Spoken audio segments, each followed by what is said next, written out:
नीमका थाना में निकाली महाराजा अग्रसेन जयंती पर विशाल शोभा यात्रा।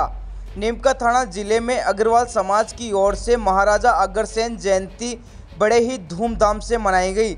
इस दौरान महाराजा अग्रसेन की जयंती पर विशाल शोभा यात्रा निकाली गई, जहां शोभा यात्रा में रामलीला मैदान से शुरू की गई, जो कि शाहपुरा रोड होते हुए सुभाष मंडी, रामलीला मैदान सर्किल, खेतड़ी मोड़ होते हुए वापस पुराना बाजार पहुंचकर अग्रसेन भवन पहुंची, जहां शोभा यात्रा में सामाजिक, व्यापारी व अन्य कई संगठनों के लोगों की ओर से शोभा यात्रा पर पुष्प वर्षा कर जगह जगह जोरदार स्वागत किया गया।